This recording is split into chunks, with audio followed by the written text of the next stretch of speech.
terminez toujours pas et pourtant je vous déteste déjà, c'est très étrange. Vous n'allez quand même pas défier Mintz sur un tel sujet que celui de cette vidéo, vous êtes tombé sur la tête ma parole. À votre place, je rentrerai gentiment chez moi.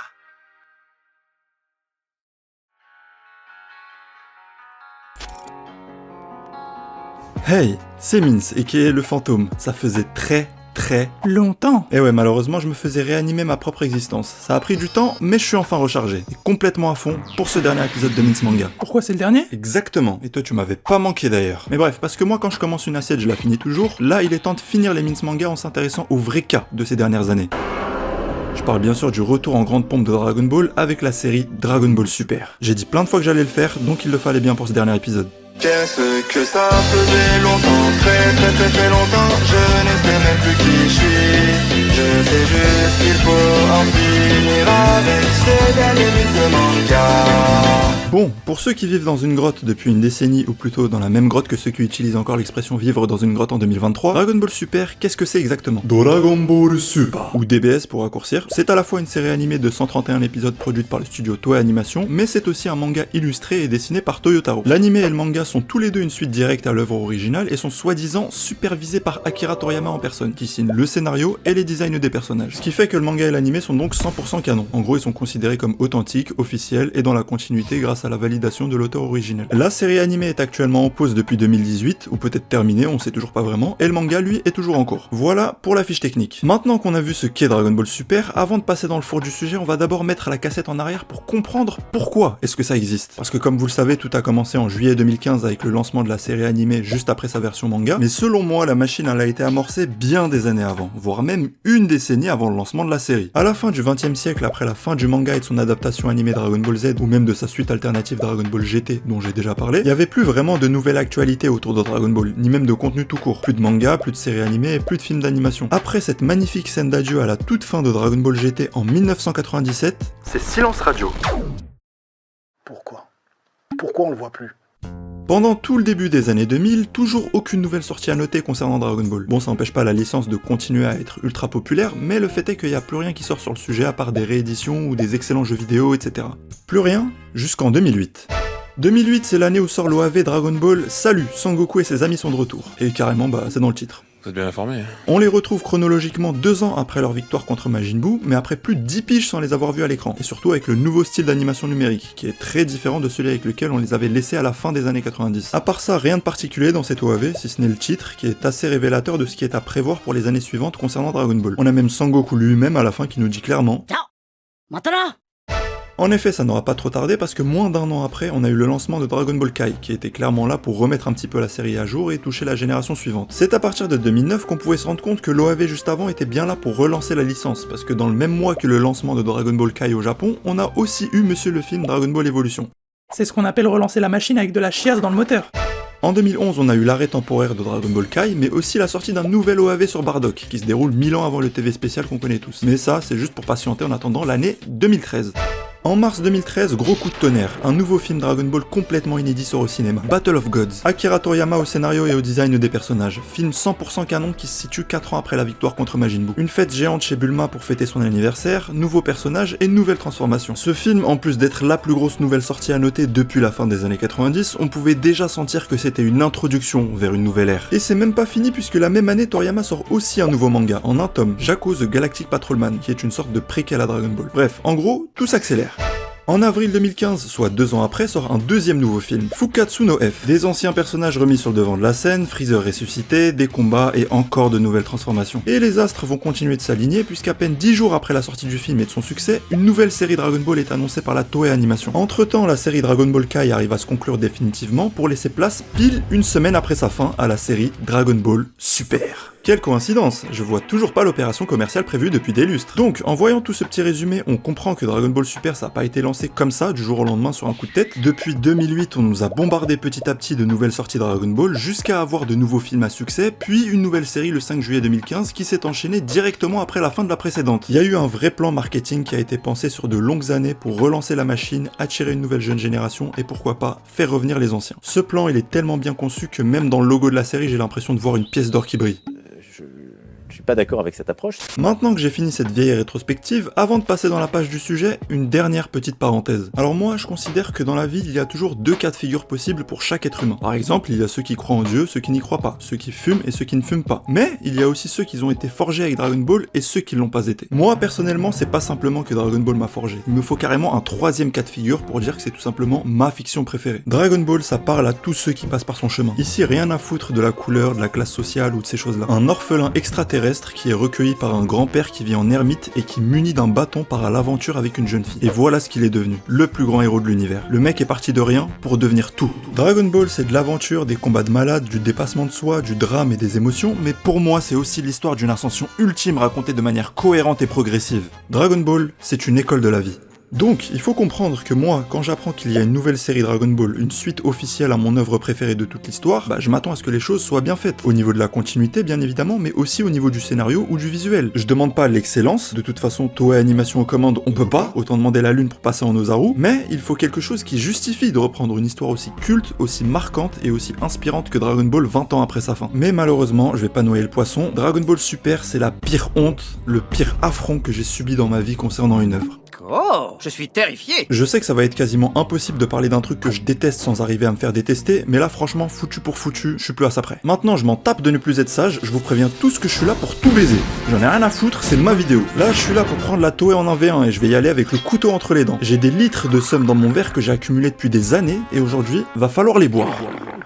Donc, les petites salopes sensibles qui ont la glotte tellement large à force d'avoir gobé le chibre de cette merde, restez dans votre camp, ça sert à rien de venir vous exprimer en bas. Mais tu en demandes trop, t'es trop compliqué. Niquez vos mères. C'est pas par des fans de DBS que je vais me faire emmerder, donc mettez votre dislike et cassez-vous dès maintenant. Et sinon les autres, vous pouvez rester et considérer ça comme une vidéo post-mortem. Toi aussi Minsmo, tu peux te casser avant de finir désintégré. Mais t'as oublié que moi aussi j'aime pas DBS, et on attend pas la fin du bal pour payer les musiciens. Le bal il est presque fini, donc tiens, une carte Dragon Ball Heroes, je te paye en avance avec ça. Une passion. Bref, voilà pour cette longue introduction, fallait que je remette un petit peu les choses en place, en précisant que je suis toujours pas devenu fan de DBS depuis le temps, tout simplement parce que j'ai vérifié et j'ai toujours un cerveau qui fonctionne à peu près. Maintenant, ce que je vous propose, même si vous avez pas le choix, c'est qu'on va refaire un petit tour d'horizon de cette série, dans l'ordre, arc par arc, et je vais m'arrêter sur les trucs que je tiens en moi depuis des années, que ce soit positif ou négatif, même si vous pouvez deviner de quel côté la balance va peser. Et on commence tout de suite avec le premier arc, Battle of Gods.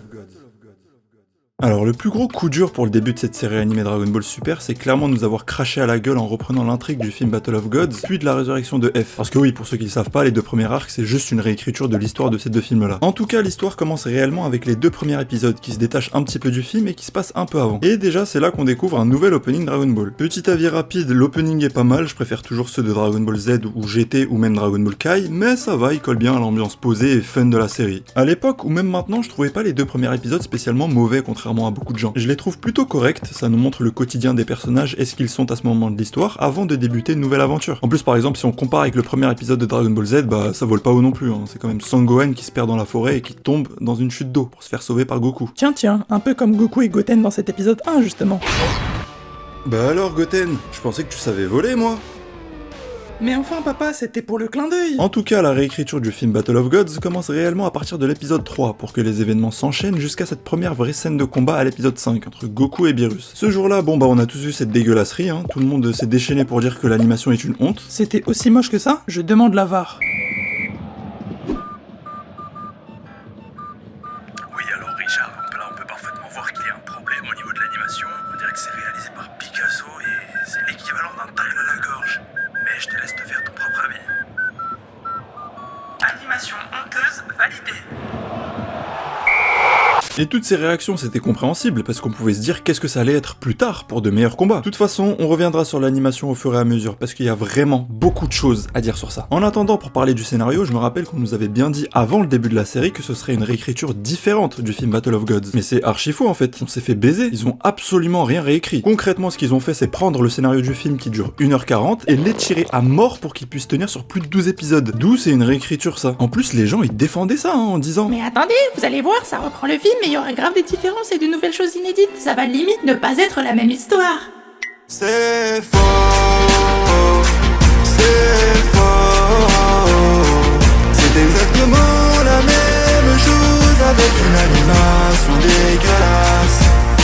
Vous auriez dû la fermer, hein, parce qu'on nous a juste changé l'endroit de l'anniversaire de Bulma qui ne se passe plus chez elle, mais sur un bateau, juste pour montrer que regardez, ce n'est pas la même chose. Et on nous a étiré des scènes qui durent 2 minutes dans le film pour atteindre 20 minutes dans un épisode. C'est une torture de faire ça. Même des scènes qui sont vraiment bien dans le film, comme la scène de colère de Vegeta, bah ça devient nul à chier dans la série. À croire que Vegeta c'est un zombie.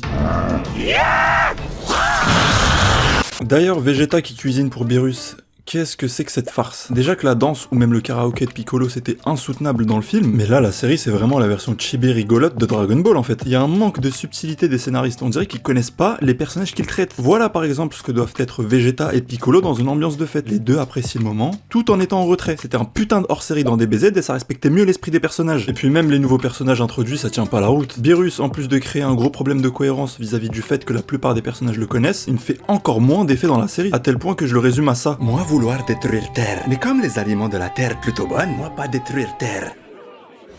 Bref, vous avez quelque chose à manger aujourd'hui? Oui, bien sûr, aujourd'hui on te propose par exemple d'aller manger tes morts.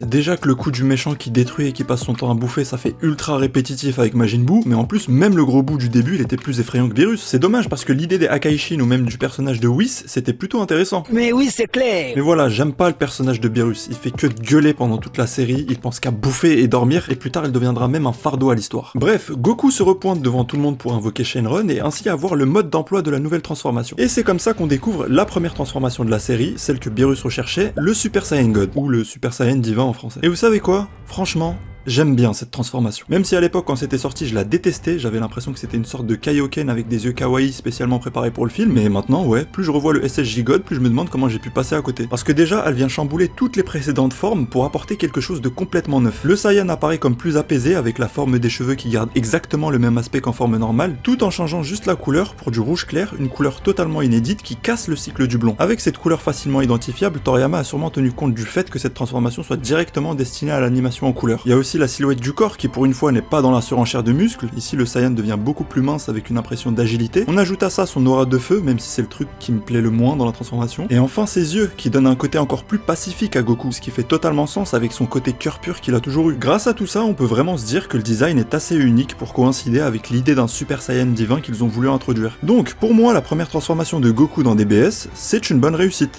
En tout cas visuellement. Parce que là où c'est n'importe quoi, c'est la façon de débloquer cette nouvelle forme. Une simple question à Shenron après avoir inventé une nouvelle légende liée au Super Saiyan et un rituel en mode cheat code pour l'avoir. On perd tout le côté dépassement de soi et ça fait tout de suite transformation sortie de nulle part. Tout ça, c'est sans parler de l'animation qui est toujours abominable, même dans ce genre de scène importante. Mais tant pis, la suite vous la connaissez sûrement. Combat final entre Goku et Beerus ultra rallongé. Vas-y qu'on se check en plein combat. Des techniques qui paraissent moins fortes en SSJ God qu'avec une transformation inférieure. Beerus décide de ne pas détruire la Terre pour revenir y manger. Et fin. Cet arc, faut dire que c'était pas la meilleure façon de relancer la série. Pourtant, ils avaient déjà eu le film comme prototype juste avant, mais ils ont même pas essayé de rectifier un peu le tir. Ils ont fait pire que le film. Concernant la fin de l'arc, j'aime juste l'idée que Beerus soit un nouvel objectif à atteindre pour Goku, dans le sens où c'est un peu le point de départ pour lui dans DBS, et donc sûrement le point d'arrivée. Vu que Beerus est le premier adversaire contre qui il aura perdu, il devra logiquement finir par le réaffronter à la fin de la série, pour cette fois le battre et nous montrer son évolution. Et ça, c'est un des trucs qui est plutôt excitant, avec le fait qu'on apprenne qu'il y ait plusieurs autres univers, ce qui nous donne une fin d'arc assez ouverte, qui semble avoir l'ambition d'agrandir l'univers de Dragon Ball. Parce que oui, Battle of Gods, que ce soit le film ou l'arc dans la série, ça reste simplement une introduction à l'ère de Dragon Ball Super. Bon, maintenant, l'arc Fukatsu no F. On va essayer de ne pas y passer 10 piges parce que c'est exactement le même procédé. Un film d'1h30 qui a été tiré en 12 épisodes irregardables. En fait, j'ai l'impression que pour les gens de la Toei, un scénario c'est comme du Nutella. Moins ils en ont, plus ils essaient de l'étaler. Goku et Vegeta s'entraînent chez Beerus et Whis, Jaco apparaît dans la série, Freezer est ressuscité grâce au Dragon Ball et revient se battre sur Terre avec son armée. Alors dans le premier arc, on avait un méchant qui n'en était même pas un, et là pour le deuxième méchant, ils ont donc fait le choix d'en ramener un ancien. Je crois qu'il y a un truc qui est activé dans le petit cerveau des gens de la Toei. C'est l'option facilité. C'est pas les chats les plus clairvoyants du Japon. Après, ok, le personnage de Freezer est plutôt bien respecté, et puis bon, quel fan de Dragon Ball n'apprécierait pas de le revoir en tant que méchant. Et encore une fois, ça aurait pu être intéressant de faire une version différente du film, en changeant ou en rajoutant des trucs. Vous aviez le temps, au lieu d'étirer le film, vous auriez pu nous montrer les 4 mois d'entraînement de Freezer par exemple. Vous y avez pas pensé à ça, sérieux? Déjà que l'idée de Freezer qui s'entraîne pour justifier son power-up et rattraper ses 17 années, c'est complètement incohérent, vu que Freezer s'est déjà entraîné pendant une période de quasiment 1 an, il le dit lui-même. Pourtant, en une année d'entraînement, il n'avait même pas réussi à dépasser le niveau d'un simple Super Saiyan à l'époque. Et là, dans DBS, on va me faire croire qu'en 4 mois d'entraînement intensif, il a réussi à briser le niveau de puissance d'un Super Saiyan 1, Super Saiyan 2, Super Saiyan 3 et sûrement le Super Saiyan God aussi. C'est d'une stupidité absolue, mais ok, dans ce cas-là, moi je voulais voir comment il a fait, sinon c'est trop facile. Mais non, ils ont pas voulu se prendre la tête, donc c'est encore une fois le film en plus long, plus chiant et avec une animation encore plus dégueulasse. Enfin, ils ont essayé de créer de petits rajouts, par exemple en tuant Piccolo en le faisant se sacrifier pour Gohan. Alors déjà, comment c'est réalisé, c'est à s'en rouler par terre tellement c'est mauvais, et bien sûr c'est un copier-coller du moment où Piccolo se sacrifie dans l'arc Saiyan. Parce que ouais, je l'ai pas dit, mais un truc que DBS a l'air d'énormément aimer, c'est de puiser dans le passé historique de Dragon Ball pour le réutiliser dans la série. Que ce soit des plans efficaces, des techniques ou même des personnages. Et ce genre de clin d'œil, on va s'en manger un paquet dans cette série. Sinon, à noter que j'aime beaucoup les nouvelles tenues de Goku et Vegeta à partir de cet arc, fallait oser la mise à jour et elle est plutôt réussie. Même la marque de Whis pour montrer qu'ils redeviennent des disciples à partir de maintenant, c'est plutôt bien vu. Du coup, bah j'aimerais bien voir ce que ça donne si une fusion Potala devait arriver entre Goku et Vegeta. On pourrait voir un Végéto complètement inédit avec un mix de ces deux nouveaux vêtements. Sinon, c'est contre Freezer qu'on découvre la nouvelle transformation de cet arc, parce que oui, à partir de maintenant, faut parler d'une transformation par arc, le Super Saiyan God, Super Saiyan, ou Super Saiyan Blue pour raccourcir. Et là, par contre, je peux pas laisser passer ça. Qu'est-ce que c'est que ce truc? Même le nom, on dirait une blague, sérieux. Alors là, vous vous dites c'est chelou, comment ça se fait que j'apprécie la simplicité du Super Saiyan God pour détester le Super Saiyan Blue juste après? Mais je vais m'expliquer. Ce qui me dérange déjà, c'est le principe d'ajouter encore une nouvelle couleur à se foutre sur les cheveux comme si on avait d'autres disponibles sur la palette. Pour le rouge du SSJ God, j'ai dit ok parce qu'une nouvelle série, à l'instar de GT, il fallait sa transformation emblématique. Et parce que pour nous introduire l'aspect divin, tout en nous prenant à contre-pied, il fallait casser toute la succession des précédentes transformations qu'on connaissait déjà. Je comprenais que le seul moyen de le faire en restant dans la simplicité, c'était d'apporter une nouvelle couleur. Mais là, pour le SSJ Blue, la justification elle marche plus vu qu'on a déjà eu une transformation simple type palette de couleurs juste avant. Pour mieux expliquer là où je veux en venir, c'est plutôt l'enchaînement rouge puis bleu qui est problématique. Regardez, je vous mets le SSJ God et le SSJ Blue côte à côte. Y'a rien qui vous choque? Putain, une version feu et une version glace! On est dans Fairy Tail ou dans Pokémon maintenant? Un guerrier de feu et sa version contraire, un mage de glace. C'est ça que devient Dragon Ball, le manga légendaire! Et pendant qu'on parle de palette de couleurs débiles, Freezer qui dit cette phrase concernant sa nouvelle forme golden. J'ai choisi le doré pour marquer la différence, qu'en dis-tu? N'est-ce pas un tantinet trop tape à l'œil? Y'a que moi qui trouve ça un tantinet trop chelou que ça soit lui-même qui ait choisi sa couleur? Genre il avait une palette de couleurs à sa disposition et il pouvait choisir celle qu'il voulait. Non mais on est où là? Freezer c'est une carrosserie maintenant? Il est toute option? Oh, ça c'est pas un petit détail. Le problème avec cet enchaînement de color swap, c'est qu'on perd le côté élaboration d'une forme, la métamorphose et la surprise que ça peut donner. Découvrir le processus créatif final d'un designer pour le SSJ4 ou le SSJ3, ça me marquera toujours plus que le fait de prendre le SSJ1 et lui foutre une couleur bleue en guise de changement. Là, c'est juste le choix de la facilité, y a pas d'innovation. Ensuite, même si j'aime pas la couleur bleue en elle-même pour le SSJ Blue, le plus gros problème de cette transformation, c'est qu'elle n'apporte absolument rien de plus. Y a aucune justification de pourquoi rajouter ça, vu que le SSJ God était déjà censé être la forme Super Saiyan du stade divin. D'ailleurs, tous les futurs combats qu'auront Goku et Vegeta dans DBS, on peut remplacer le SSJ Blue par le SSJ God et ça n'y changera strictement rien. Pour revenir sur du vrai Dragon Ball, le Super Saiyan basique en blond, c'est la transformation la plus connue de tous les temps parce que c'est un vrai changement graphique astucieux pour exprimer la puissance, mais surtout cette transformation et toutes les autres qui ont suivi, elles servaient l'histoire et le développement des personnages. Il y a aucune transformation qui était là juste pour en ajouter une nouvelle. Là, le concept du SSJ Blue, il est tellement débile qu'il ne montre même pas comment Goku et Vegeta ont réussi à le débloquer. C'est-à-dire que cette transformation n'a même pas de contexte. C'est grave quand même. Bon Vegeta, il faut leur expliquer comment ça s'est vraiment passé. J'étais là en train de m'entraîner avec Vegeta et d'un coup, bim! Je suis devenu un super schtroumpf mais sans faire exprès. C'est étonnant hein? Ce qui me fait rager par-dessus tout avec le Super Saiyan Blue, c'est que du coup ça va être la forme dominante de Goku et Vegeta qu'on va se taper pendant plus de 100 épisodes. Donc même le SSJ God, la seule forme qui avait eu l'idée de revenir à une forme normale et apaisée, bah on s'en fout vu qu'on la reverra quasiment jamais. Bref, Super Saiyan Blue ou pas, les combats de cet arc sont nuls, il y a aucune tension ni enjeu, les combats étaient beaucoup plus impressionnants sur Namek alors que les personnages sont censés être 1 million de fois plus forts maintenant dans DBS. Goku qui se fait coucher par un laser alors qu'il résiste officiellement aux armes à feu depuis sa création, sans commentaire. On rajoute à ça la fin d'arc ultra frustrante où Vegeta aurait dû être celui qui achève Freezer, sauf qu'ils le font pas. Whis, de par son rôle neutre, ne devait pas s'interposer et aider les terriens après que Freezer ait détruit la Terre, sauf qu'il le fait. Tout ça fait que cet arc est superficiel, c'est une petite blague anecdotique. Je vois limite Goku plus tard qui parle à Chichi et qui lui dit « Ah oui, au fait Chichi, j'ai croisé Freezer la semaine dernière, on a cassé un tête en vite fait, puis c'est parti en couille, mais t'inquiète, à la fin, ça s'est bien fini. » Cet arc, c'est littéralement une anecdote, et elle sert à rien à part montrer encore une fois qu'ils font tout moins bien dans la série que dans le film. Après l'arc Battle of Gods qui avait pas mal déçu pour son côté comédie bon enfant, j'ai l'impression qu'ils ont voulu revenir en force avec la résurrection de F pour nous offrir de l'action épique style DBZ. Sauf que même ça, ils ont pas très bien réussi. Bon, à l'époque, on avait plus ou moins excusé les deux premiers arcs, parce qu'on se disait que ça reprenait juste les films et que le vrai Dragon Ball Super commencerait après, avec un arc véritablement inédit, qui est d'ailleurs totalement prévisible s'il voulait cocher une des cases classiques instantanées de Dragon Ball. De quoi, une épopée à travers l'espace ou les univers style Namek? Non, beaucoup plus simple, un tournoi d'arts martiaux. En tout cas, on voit qu'ils ont fait le choix assez risqué de continuer à faire dérouler la série entre la fin de l'arc Boo et l'épilogue avec Oob. C'est un peu comme commencer une histoire en connaissant déjà son acte final, mais on en reparlera. Pour cet arc du tournoi contre l'univers 6, on a déjà deux nouveaux personnages, Champa le Hakaishin de l'univers 6 et sa maîtresse Vados. On apprend qu'il y a des Super Dragon Ball pour faire raccord avec le titre et que c'est ce qui va être l'enjeu du tournoi. On a 5 participants de chaque côté, pour notre univers on a Goku, Vegeta, Piccolo, Majin Buu et Monaka. Et en face on a Botamo le sosie de Winnie l'ourson, Frost la réplique de Freezer, Magetta le grille-pain, Kiabe un Saiyan de l'univers 6 et Hit un assassin qui me fait un peu penser à Cell dans l'esprit. Mais la grosse déception pour moi c'est qu'ils ont pas pensé à nous ramener le présentateur emblématique du Tenkaichi Budokai. Ça j'ai toujours le seum. Concernant le déroulement, ça commence avec un premier combat qui nous montre que Goku s'est apparemment porté son ennemi pour le balancer hors du ring. Ok, le deuxième contre Frost, c'est un scandale. Après le laser, voici le poison. Est-ce que j'ai vraiment besoin d'expliquer le problème ?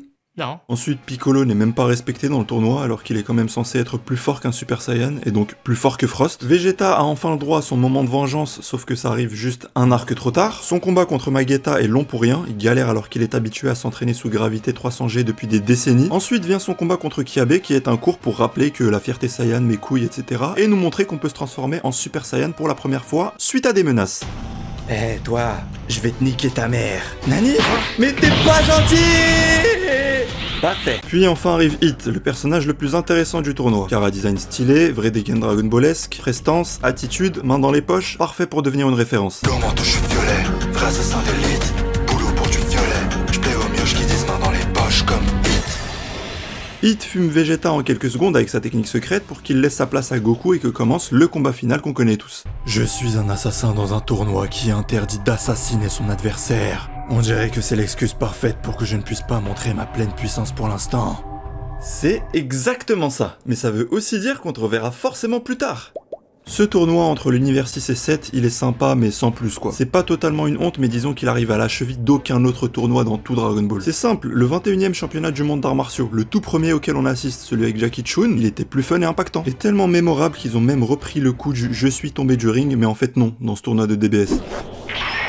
Il n'est pas sorti de l'aire de combat! Il s'agit d'un fragment qui provient de l'aire de combat. Techniquement, ça signifie qu'il est encore sur le ring! Après, le problème ici, il vient aussi de l'organisation du tournoi. Là, c'est un 5v5 en équipe avec des personnages qui se succèdent, alors qu'avant, c'était de vrais affrontements, chacun pour soi, avec un tableau, premier, deuxième tour, etc. Et on avait surtout de vrais enjeux différents à chaque tournoi, avec des rivalités ou des ennemis. Là, il n'y a pas d'enjeu, on perd l'aspect compétition qui fait vibrer, et il n'y a plus toute l'imagination d'avant de se dire qu'est-ce que ça donnerait si tel personnage affrontait tel personnage. Je vous rappelle le tirage au sort du 25e championnat du monde, où Vegeta tombe sur Goku dès le premier tour, et sourit à l'idée de l'affronter. Il y avait un suspense de malade qui faisait frissonner tout le monde. Là, ils peuvent refaire la même scène dans ce tournoi, je vais en avoir rien à battre. Donc, à part une ambiance fun, voir Vegeta qui participe enfin vraiment à un tournoi, un hit avec un pouvoir plutôt intéressant et un épisode 39 plutôt bon sur la fin, bah il y avait pas grand chose. Même au niveau du visuel, on aurait pu se dire là, vu que c'est enfin un arc inédit, l'animation va être meilleure qu'avant quand même.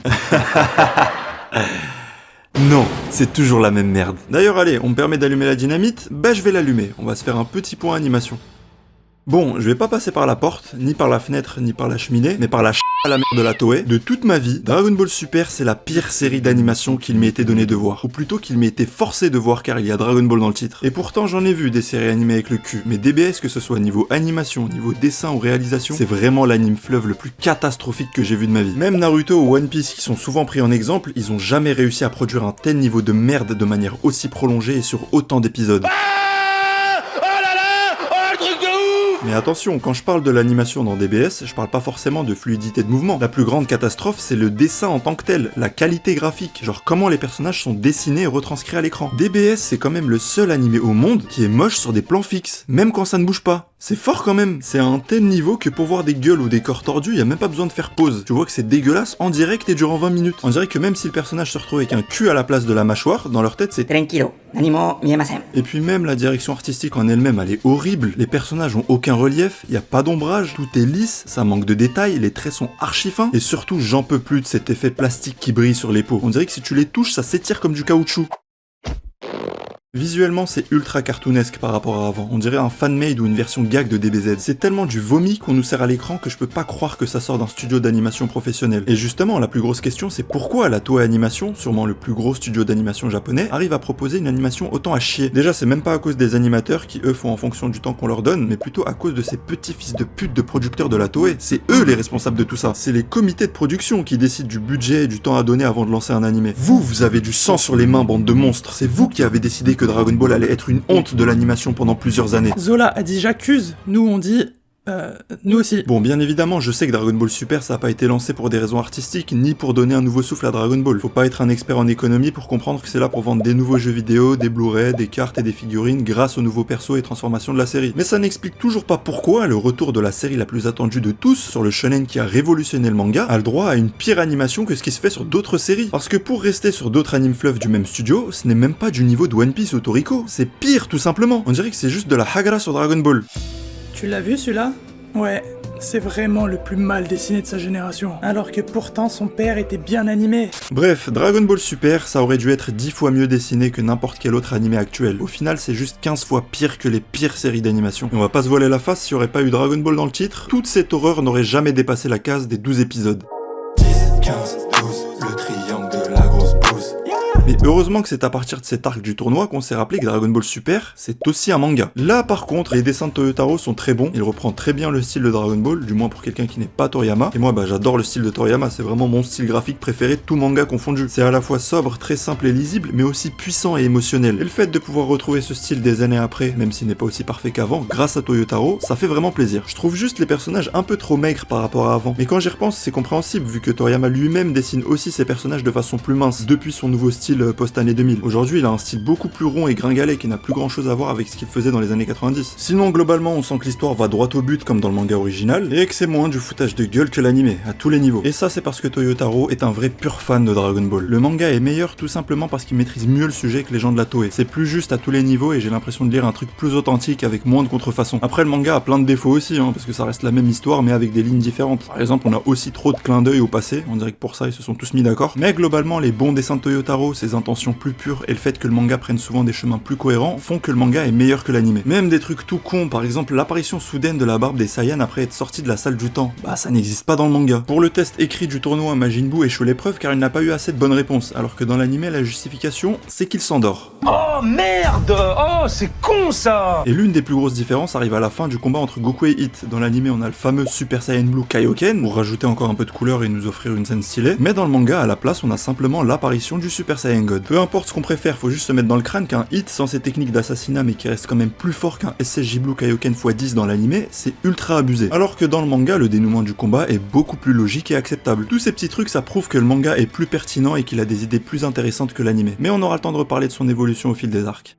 Tout à l'heure, je parlais du fait qu'ils ont pompé des scènes de d'autres tournois passés pour certains gags notamment, mais ce tournoi en animé, il est surtout inspiré de la mini-saga du tournoi de l'au-delà. Oui, le hors-série Dragon Ball Z qui était casé pendant la mort de Goku après l'arc Cell. La rivalité de Kaio avec son collègue le Kaio de l'Ouest est exactement pareil que la rivalité Beerus et Champa. Paikuan que Goku affronte en finale, bah c'est Hit quasiment avec d'autres pouvoirs. Et surtout, contre toute attente, Goku réutilise dans les deux tournois le Kaioken en étant déjà transformé, alors qu'on n'avait plus entendu parler de ça depuis des années. Mais bref, finissons sur ce tournoi, Goku a donc abandonné contre Hit en sortant du ring, puis ce dernier a fait semblant de perdre face à Monaka pour donner la victoire finale à l'univers 7. Concernant le gag avec Monaka, merci, j'ai bien compris qu'ils ont tenté de faire un Mister Satan inversé pour les personnages, mais là où ça ne marche pas, c'est quand Beerus dit qu'il a amené Monaka juste pour bluffer Goku et Vegeta pour les motiver à se surpasser. D'accord, mais déjà, il y avait quand même pas un gars plus fort que Monaka dans tout l'univers, genre, quitte à mentir sur sa puissance aussi. Et de toute façon, fils de pute de chat de merde, depuis quand t'as besoin de motiver Goku et Vegeta pour des combats? Et on a Goku qui n'arrive même pas à percevoir de lui-même que Monaka est une arnaque. Tranquille. Je rappelle que Son Goku, c'est limite un être omniscient qui à la simple vue d'une personne sait si elle est forte ou non, sans même avoir besoin de sentir son ki. Putain, ça m'énerve. Quoi qu'il en soit, le tournoi se termine et apparaît Zeno, le roi des 12 univers. Là par contre, j'aime bien le personnage et son apparition. C'est complètement dans l'esprit de Toriyama de se dire que le roi suprême de tous les univers a l'apparence d'un petit jouet débile et s'exprime comme un enfant de 4 ans. Bon, c'est encore incohérent par rapport aux Kaioshin qui sont au courant de l'existence de Zeno mais qui étaient déjà introduits comme le sommet des instances divines, mais bon, on va dire que c'est les aléas de vouloir faire une suite par-dessus quelque chose qui était déjà censé être bouclé. Bref, Zeno annonce l'organisation d'un nouveau tournoi entre les 12 univers pour bientôt parce parce que ça lui plaît, puis il s'en va et les personnages invoquent les Super Dragon Ball pour ressusciter les terriens de l'univers de Champa. Le problème de cet arc, c'est qu'on s'attendait à un tournoi de l'époque en mettant en scène les personnages avec leur puissance actuelle dans une envergure cosmique. Sauf que le tournoi a été initié pour un problème de graille entre deux chats de merde et résultat on s'assoit dans les gradins pour chill sans vraiment d'émotion. On retrouve pas tous les lots de surprise, d'intensité ou d'inventivité des tournois d'avant. Tout est trop simple, ils ont juste voulu mélanger l'humour débile Dragon Ball avec les combats style DBZ, mais encore une fois, à quelques exceptions près, le mélange est mal réalisé.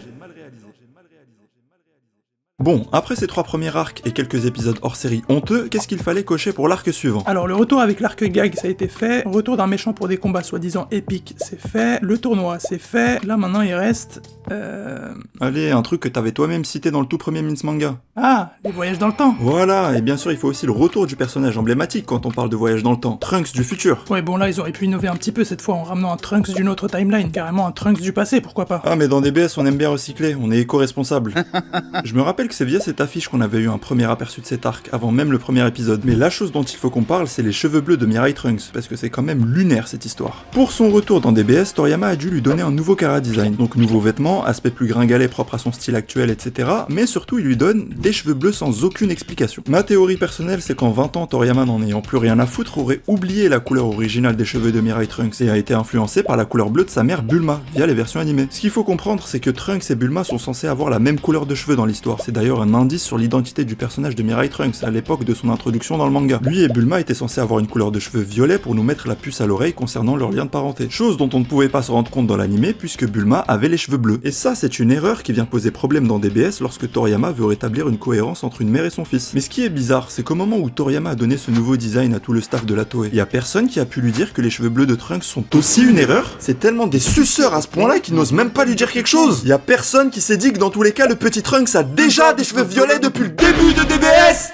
Parce que le plus fou dans tout ça, c'est que dès l'élaboration de Battle of Gods en 2013, Toriyama commençait aussi à designer le petit Trunks avec des cheveux bleus accordés à sa mère. Pourtant, au sein de la Toei, ils ont fait le choix de ne pas suivre cette directive de l'auteur original. Alors pourquoi dans un premier temps refuser les cheveux bleus pour le petit Trunks pour ensuite les accepter pour le grand? Ça n'a aucun sens, bande d'enculés! Bref, couleur bleue ou pas, Mirai Trunks a besoin d'aide dans son futur. Il se fait pourchasser par un certain Black Goku, sa mère se fait apparemment tuer, et il décide de revenir dans le présent pour demander de l'aide à nos personnages.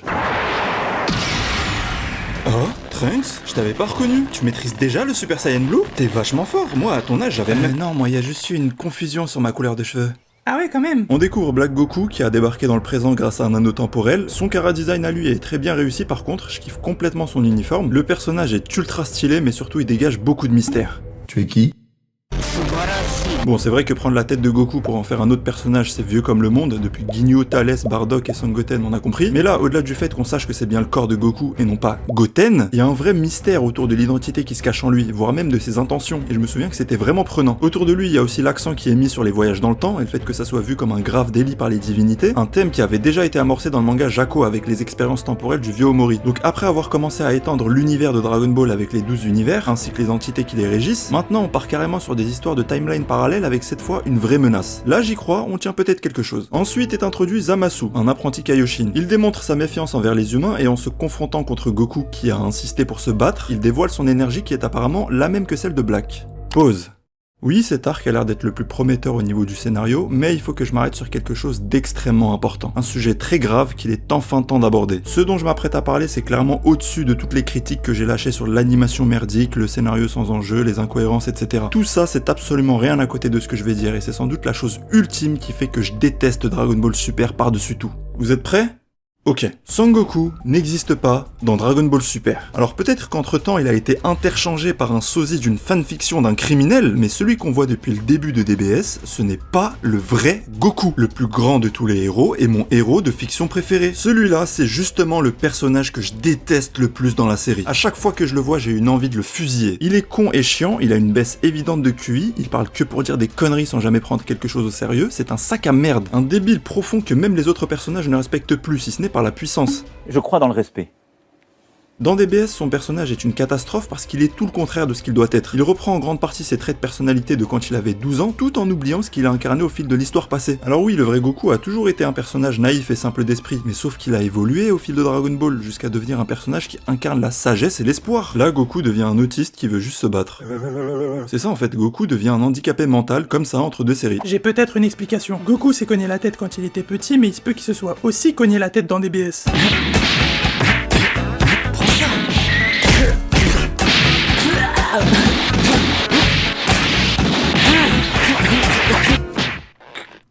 Ça pourrait expliquer son handicap. Quoi qu'il en soit, le Goku de DBS, c'est un pitre qui est littéralement moins sérieux que dans mes bêtisiers. Même dans les combats, on ne ressent plus son intelligence, alors qu'il a toujours fait preuve d'ingéniosité et de créativité dans le domaine. Là maintenant, c'est juste un gros bourrin qui tape fort. Il y a juste à voir cet épisode archi gênant où il insiste comme un attardé pour se battre contre Zamasu. Est-ce que ça, c'est le même Goku qui, il y a quelques années avant, met sévèrement un coup de pression à Trunks et Goten parce qu'ils ne le prennent pas au sérieux?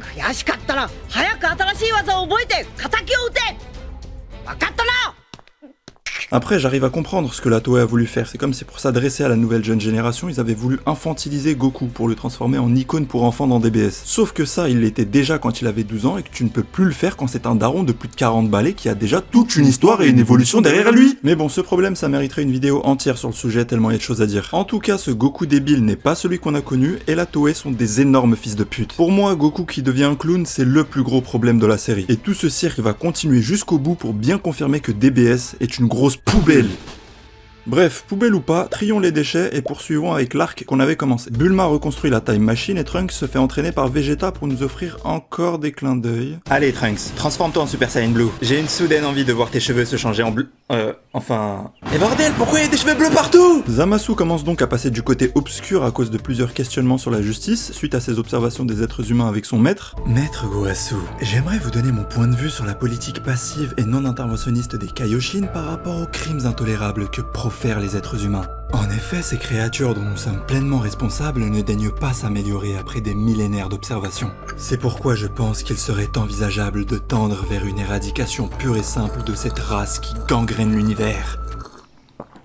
Ton thé n'est pas assez bon, Zamasu. C'est tout ce que tu dois savoir. Entre-temps, Goku devient pote avec Zeno, ça rejoint la finalité qui veut que Goku obtienne le respect de toutes les entités supérieures, et ça donne lieu à quelques scènes plutôt drôles. Tu m'étonnes qu'entre gosses ils se comprennent bien. Après ça, Goku, Vegeta et Trunks débarquent enfin dans le futur pour la deuxième manche contre Black. Et cet épisode 56 est sans conteste mon préféré de tout DBS. C'est un des seuls où j'ai ressenti du Dragon Ball. Vegeta fait du Vegeta, Goku redevient un peu sérieux, Black Goku s'impose comme le vrai méchant avec sa prestance, ses discours et ses retournements de situation via son power-up, le Super Saiyan rosé. On ressent enfin de la tension dans l'air avec quelqu'un qui peut crever à n'importe quel moment. Les musiques sont bonnes, la mise en scène est correcte et l'animation arrive à tenir le coup. Et surtout cette fin d'épisode magistrale qui remet tout en question et qui vient casser toutes les théories de l'époque. C'est un retour à la case départ. Qui est Black? Pourquoi c'est un allié de Zamasu? Et ce Zamasu, c'est celui du présent qu'on connaît ou de la timeline du futur? C'est le bordel, mais c'est suffisamment bien exécuté pour que ma jauge de hype soit à 80%. Après, on a différents allers-retours entre présent et futur, à chaque fois parce que Goku a oublié un truc dans les toilettes.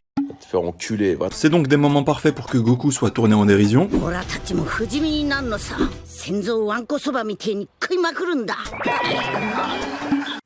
Ah mais t'es complètement niqué de la tête en fait. Vous voyez là par exemple, le vrai Goku ne ferait jamais une blague comme ça à un moment pareil. En temps normal, c'est limite lui qui aurait trouvé une solution miracle pour vaincre Zamasu. Bref, ici le monde du présent ne sert qu'à enquêter sur Zamasu jusqu'à ce que Beerus serve enfin à quelque chose, le détruire. Tandis que le monde du futur est là où le véritable danger doit être combattu. Ce qui fait que c'est le prétexte parfait pour que Beerus et Whis ne puissent pas intervenir dans le conflit à cause de leurs interdictions divines de voyager dans le temps. C'est pour ça qu'on arrive à garder un peu de suspense et d'enjeu dans cet arc. Puis on finit par obtenir toutes les révélations. Bon, c'est archi mal expliqué, mais en gros, sans rentrer dans les histoires de timeline avec les anneaux du temps, les ennemis sont donc deux Zamasu, un qui est immortel et un qui a échangé son corps avec celui de Goku. C'est Black qui est venu chercher le Zamasu du futur avant qu'il ne soit passé à l'acte pour qu'il s'allie et qu'il réalise leur plan Ningen Zero Keigaku, le plan zéro mortel. Trunks nous offre une nouvelle transformation, le Super Saiyan Ikari, et j'en pense rien, à part que c'est juste une transformation de merde pour en ajouter encore une nouvelle. Ensuite, on a le Mafuba qui se fait complètement souiller, Goku l'apprend mais c'est finalement Trunks qui l'exécute sur Zamasu, il le réussit et il est vivant. Alors là, j'étais là en mode, attendez, ils vont vraiment faire genre que le contre-coup mortel du Mafuba n'a jamais existé sans donner plus d'explications? Ah bien sûr, ouais. Puis Zamasu et Black fusionnent grâce à leur Potala pour donner naissance à Gatai Zamasu. D'un côté, cette fusion était inévitable vu comment l'histoire tournait autour des Kaioshin et de leurs objets divins, et d'un autre côté, ça permet de réassembler deux personnages qui à la base sont la même personne. Donc c'est plutôt bien amené. Après bon, je suis pas hyper fan de ce nouveau chara-design très dominé par Zamasu. Et puis fusionner c'est bien, mais ça veut aussi dire la fin de Black Goku, qui était jusque-là clairement le MVP. Puis, il le fallait bien, c'était l'occasion rêvée vu que l'ennemi en a eu recours, Sangoku et Vegeta enfilent à leur tour des Potala et fusionnent pour redonner naissance à Végéto. Le personnage le plus puissant de l'œuvre originale Dragon Ball est de retour. Et faut se l'avouer, revoir Végéto, quel plaisir. Allier la nonchalance, l'audace, le cynisme et la provocation en un seul et même personnage surpuissant, c'est toujours aussi jouissif. Les êtres humains sont tous des pêcheurs, c'est pour ça que je n'aime pas les Ningen. Ningen, Ningen, Ningen.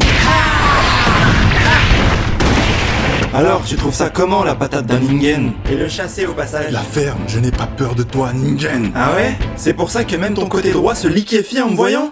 Tu es l'être humain le plus méchant que j'ai jamais vu. Par contre, au-delà de la mise en scène de son apparition qui est beaucoup trop simple, j'avais dit que j'aimerais bien voir un Végéto avec le mélange des deux nouvelles tenues. Bah ça tombe bien, dès le début de l'arc, ils ont remis les anciennes pour ne pas avoir à changer le design de Végéto une fois fusionnés. Ils sont malins ces connards.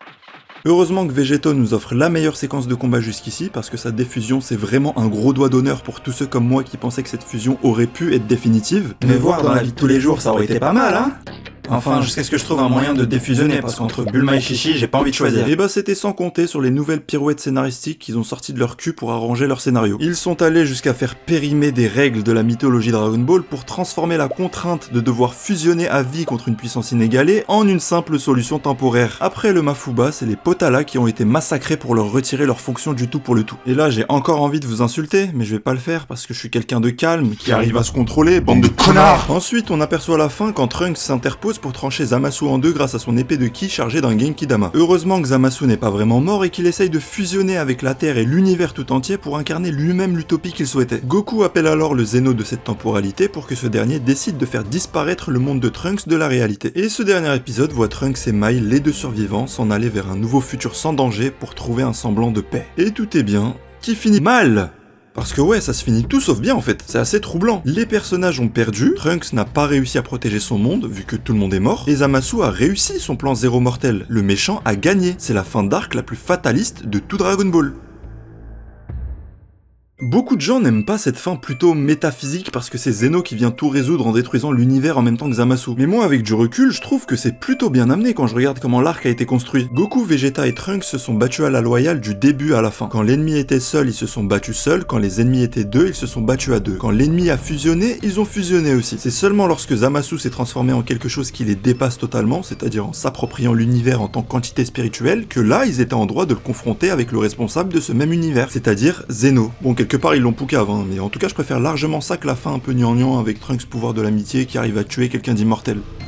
Bref, cet arc c'est sans conteste la plus grosse surprise que j'ai eue dans tout Dragon Ball Super. Là on a une vraie histoire avec du suspense, des enjeux, des révélations et de vrais dialogues. On a un vrai méchant qui est une menace pour tous les univers et pour quasiment toutes les timelines. Black a une classe absolue, son design, son sourire narquois et ses expressions sont géniales. Zamasu a un vrai développement au fil de l'arc, sachant qu'on avait déjà Black, la vraie menace en parallèle depuis le futur qui avait déjà fini de se développer. C'est une belle analogie entre un personnage déjà construit et étant passé à l'acte et un autre, du présent, qui est en train de se construire pour suivre le même chemin, et dont tous les deux sont faits pour se rejoindre, s'unir et ne devenir plus qu'un. Pour une histoire qui parle aussi de voyage dans le temps et de ses dangers, c'est plutôt brillant. Vu qu'en plus c'est un arc qui prend en conséquence tout ce qui s'est passé dans l'arc Cell avec les voyages temporels de Trunks pour justifier l'apparition de cette nouvelle menace. Après attention, l'arc a énormément de défauts, et même plus que les qualités que j'ai citées. Toutes les meilleures idées sont assez mal exploitées, le rythme va beaucoup trop vite. D'ailleurs c'est un comble pour une série qui a commencé par 2 arcs ultra étirés en longueur, et qui une fois qu'elle a matière à prendre son temps se met à rusher pour seulement 20 épisodes. Et on va pas compter le nombre d'incohérences, de pirouettes scénaristiques affolantes et de power-up à tout va, mais c'est de loin le meilleur arc jusqu'ici. J'ai même envie de dire quel dommage qu'une histoire comme celle de l'arc Black Goku soit encore servie et montrée par une animation aussi dégueulasse. C'est bien ce genre d'histoire qu'on méritait d'avoir, mais quand on s'imaginait une nouvelle série Dragon Ball, on pensait tous que visuellement ça serait comme Dragon Ball Z, mais genre en 10 fois mieux grâce aux moyens actuels. Eh ben non. Voilà un exemple de dessin dans l'arc Black dans DBS, et voilà ce que ça aurait donné dans les années 90 dans DBZ. Je pense qu'il n'y a pas de comparaison possible. Après oui, c'est vrai qu'entre les deux séries, on est passé du dessin à la main sous forme de celluloïd à des dessins entièrement numériques, qui font que c'est tout de suite moins beau à regarder. Mais le truc, c'est qu'ils ont prouvé que c'était possible de faire de bonnes séquences d'animation tout en gardant cette DA à l'aspect numérique avec les peaux caoutchouteuses et les auras brillantes digitalisées. Genre les openings de Dragon Ball Kai ou bien ce remake de quelques minutes de l'arc Namek, ça claque de ouf, j'ai rien à dire. Sauf que ça, ils ont pas l'air de vouloir l'appliquer dans DBS. Sans parler de la censure, parce que dans l'arc Black, l'histoire est plus sombre, mais comment tu veux que je prenne ça au sérieux s'il y a toujours aucune blessure et aucune effusion de sang? Ici, le maximum que les personnages ont eu, c'est des griffures, comme si les gars se battaient contre Garfield. Stop, j'ai trouvé une tache de sang dans l'épisode 54. Merci Minsmo. Mais ce qu'il ne faut surtout pas oublier concernant l'arc Black, c'est son adaptation en manga. Parce que cet arc montre que le manga est meilleur que l'anime, mais sur quasiment tous les points de vue. C'est plus subtil, plus logique, plus cohérent, et ça comble presque tous les défauts qu'il y a dans l'anime. Déjà, les scènes ne se déroulent pas forcément dans le même ordre, et la plupart sont complètement différentes. Black se transforme d'abord en Super Saiyan 2, jusqu'à découvrir petit à petit le Super Saiyan Rosé, qui là, nous est expliqué. Le Super Saiyan God est une nouvelle fois remis à l'honneur pour mon plus grand plaisir. Ici, cette transformation est vraiment présentée comme la forme la plus équilibrée. Les personnages ressemblent un peu plus à ce qu'ils doivent être, là ils sont plus intelligents, ils comprennent d'eux-mêmes qui est Black et son lien avec Zamasu. Goku est un peu moins dévalué, même s'il reste assez con, en tout cas en combat il retrouve son ingéniosité. Vegeta a une évolution parfaite et mesurée, Kaioshin a un rôle beaucoup plus important que dans l'anime, et on sent que c'est l'égal de Beerus au niveau de la hiérarchie. Trunks n'a pas de forme Ikari chelou, mais il est allé jusqu'à devenir un putain d'apprenti Kaioshin. Ah ouais. Il y a des scènes et des idées qui sont vraiment brillantes dans le manga. Le scénario il en devient surprenant alors qu'on est déjà censé connaître l'histoire via l'anime. Sinon les dessins sont toujours très bons, je trouve que Toriyama a vraiment trouvé le bon disciple, même si je trouve que le découpage est un peu plus condensé par rapport à la simplicité aérée du manga original. Mais bon là au moins c'est pas censuré et on a du sang et de la violence en tout genre. Non, vraiment, l'arc Black en manga a l'air d'avoir plus de détails de la part de Toriyama pour amener à quelque chose de plus précis et qualitatif. Parce que pour ceux qui le savent pas, la plupart du temps, Toriyama donne les grandes lignes du scénario à Toyotaro pour le manga et à la Toei Animation pour l'anime. Puis les deux parties adaptent ça sur leur support. Et c'est seulement un petit résumé que Toriyama donne, pas un scénario complet. C'est pour ça que le manga et l'anime prennent souvent des chemins différents après avoir adapté le résumé à leur façon. Après bon, c'est vrai que ce mode de production en parallèle pour mener à deux médias en simultané, ça prouve juste qu'ils veulent nous vendre deux produits en un, et non pas une œuvre claire et cohérente. Maintenant passons à la suite, non pas pour parler du mini-arc de transition qui repart sur le quotidien des personnages, parce que Goku qui engage lui-même un assassin du nom de Hit pour l'abattre pour avoir un peu de challenge. Bon voilà, non la suite je parle de l'arc survie de l'univers qui englobe le tournoi du pouvoir qui nous avait été teasé par Zeno ainsi que toute sa préparation. Quand on regarde un peu la construction de cet arc, on voit tout de suite qu'il est pensé comme étant le plus ambitieux de la série. Il y a juste à voir à quel point le nouvel opening est hypant et vendeur de rêves pour s'en rendre compte. Cet arc c'est censé être le tournoi ultime, celui avec les personnages les plus puissants de l'œuvre, celui avec le nombre de possibilités le plus infini. C'est l'arc le plus long jusqu'ici et c'est la dernière ligne droite de la série animée DBS. Et pourtant je vais pas cacher la poussière sous le tapis, c'est le pire arc qu'on a eu même pas seulement dans DBS mais dans toute série Dragon Ball confondue. Je déconne pas, même ce qui se faisait de pire dans Dragon Ball GT, c'était 50 fois mieux que ce foutu tournoi. Donc là, autant dire que ça va être une boucherie. Tout d'abord, la préparation chaotique de ce tournoi. Le rythme et la lenteur à laquelle ça avançait, c'était un supplice. Après avoir rushé l'arc Black Goku, ils sont repartis dans tous leurs étirements du début. Mais en encore pire. Déjà, on a un tournoi d'exhibition de merde qui est là juste pour introduire les divinités des autres univers ainsi que leurs anges. Ces derniers veulent faire passer Goku pour quelqu'un qui veut mettre en danger les univers pour son simple plaisir, alors que le grand prêtre a bien expliqué juste avant que ce tournoi était avant tout une chance de survie pour les univers qui allaient être détruits. Ça montre encore une fois que les scénaristes n'ont pas compris la subtilité du vrai Goku. Bon, vu qu'on continue à me faire passer pour un attardé, bah je veux bien être le grand méchant de l'histoire. Amenez-vous, je vais tous vous niquer un par un. Ensuite, on a eu je sais pas combien de péripéties nulles à chier pour recruter les autres personnages alors que le tournoi est censé se dérouler le lendemain. Goku qui s'entraîne avec Krillin en SSJ Blue, mais pourquoi Goku qui va pour recruter C17 et qui se met encore à se battre en SSJ Blue? Putain, mais cette transformation, en plus de n'apporter strictement rien, elle n'est même pas respectée au niveau de sa puissance. Il y a tellement un abus du SSJ Blue à tout va dans l'anime que j'ai l'impression que même Chaozu peut rivaliser avec un niveau divin. Ce qui est possible, hein, parce que dans DBS, ils font jamais 2 fois la même erreur. En général, ils la font 3 ou 4 fois histoire de bien nous montrer que c'était une idée de merde. En fait, durant ces épisodes, j'ai l'impression qu'ils veulent prendre le temps de développer des personnages, mais le problème c'est que c'est toujours mal fait, puisque la Toei ne connaît pas les personnages qu'elle traite. Bref, pour la liste des participants, on a donc le retour de la team de Fukatsu no F, avec cette fois-ci en plus C17, C18 et Majin Buu. Sauf que Majin Buu sera remplacé par devinez qui ? Freezer, le 72e retour de l'empereur du froid. Sérieusement, vous trouvez pas que ça fait trop là? Oui, trop de congélateurs par rapport au réchauffement climatique, là c'est pas très écolo. Non, enfin oui, mais je veux plutôt dire, là Freezer ça devient un gag. On s'enfonce dans le syndrome de la Team Rocket, pour ceux qui comprendront. Surtout que l'excuse du remplacement à cause de Majin Buu qui s'endort à chaque fois qu'on a besoin de lui, ça commence à être un peu forcé et incohérent, vu qu'on sait très bien que le mec a toujours fait des siestes de seulement 5 secondes. Et on va pas parler de l'absence de Goten et Trunks alors qu'ils sont quand même plus forts que la moitié du casting réuni. Mais c'est pas fini, il y a aussi l'introduction des nouveaux personnages des autres univers. On a les Pride Troopers, comme si on n'avait pas eu assez de parodies des Super Sentai. On a l'introduction de Saiyan féminin de l'univers 6, qui pouvait être une excellente idée. Mais bordel, qu'est-ce que c'était nul! Kiabe qui leur explique la transformation en Super Saiyan par des frissons dans le dos. Là, j'ai d'abord perdu espoir, puis Caulifla qui passe d'un seul coup du premier essai en SSJ1, puis juste après en SSJ2. Là, on m'a enterré.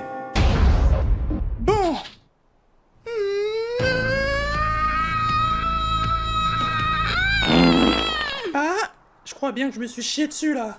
Tranquille, tu portes un Sarwell, ça se verra même pas. Tout le mythe du Super Saiyan est brisé en un épisode par ces personnages de merde. Dans l'arc Buu, Vegeta parlait de période des soldes chez les Super Saiyans, mais là dans l'univers 6, c'est plus les soldes, c'est même plus le Black Friday, c'est gratuit carrément. Et je vais même pas parler de la transformation de Kale en mode Broly parce que là je vais insulter des générations entières. Et j'étais en mode, ok. En tout cas, c'est une honte absolue. À l'introduction de ces deux connasses, on est vraiment pour moi dans les heures les plus sombres qu'ait connu l'œuvre Dragon Ball. Tous ces trucs font que ces 40 heures de préparation semblent faire 40 jours dans l'animé. C'est les épisodes les plus atroces de la série. Il manquait plus qu'un épisode où Goku se remet d'une gastro 15 minutes avant le tournoi et on était bon. Ensuite, pour le tournoi, un des plus gros problèmes, c'est le nombre de participants. 80 combattants de 8 univers différents, c'était du suicide. On n'est pas dans One Piece pour se permettre d'introduire autant de personnages et les faire interagir entre eux au fil d'un arc, surtout quand on parle de la Toei et du carnage que ça présageait. À part l'univers 7, l'univers 6 qu'on connaît déjà et l'univers 11 des Pride Troopers, tous les autres, mais mon vocabulaire est même pas assez développé pour décrire avec exactitude la façon dont je m'en bats les couilles. Puis aussi, on nous avait promis une giga battle royale en mode Fortnite, Warzone, etc. Mais en fait, ce tournoi, c'est juste une suite de combats linéaires et uniquement tournés sur l'univers 7. En quoi c'est une battle royale si toute l'arène se met en pause pour nous montrer un combat? En quoi c'est une battle royale si quasiment tout le monde se bat en solo pour parfois croiser un coéquipier et dire « Alors papy, ça va, tu t'en sors ?» Arrache-toi d'ici. Celle du début du film, Les Mercenaires de l'espace qui avait duré 10 minutes, était plus un battle royale que celui du tournoi du pouvoir. Même celui-là pendant l'arc Buu était mieux. Ce tournoi, c'est donc 35 semaines de combats de merde, de personnages nuls qui sont toujours éliminés par l'univers 7. Sinon, bizarrement, personne ne tombe du ring. Je me demande bien ce que foutent les autres participants pendant ce temps. Ils se prennent un petit thé, c'est ça? Ensuite, concernant l'histoire, bah c'est facile, y en a pas. Autant dire que si on a eu un peu de profondeur dans l'arc Black, bah là c'est le néant absolu. Le pire, c'est qu'il y aurait pu y en avoir grâce à l'idée des univers mal entretenus que Zeno souhaite effacer suite à ce tournoi, et qui aurait fait sens avec le problème que soulevait Zamasu. Sauf que non, il y a juste aucune tension avant que les univers se fassent détruire, et surtout, bah on connaît le dénouement. Sérieux, même les tout premiers tournois du manga racontaient 10 fois plus de choses tout en étant plus inventifs. Le passage du flambeau entre Tortue Géniale et ses élèves, Goku qui se bat pour défendre les valeurs de l'école de la tortue face à celle des grues, c'était beaucoup moins grandiose qu'un tournoi pour la survie de l'univers, mais dans les faits, c'était tellement mieux.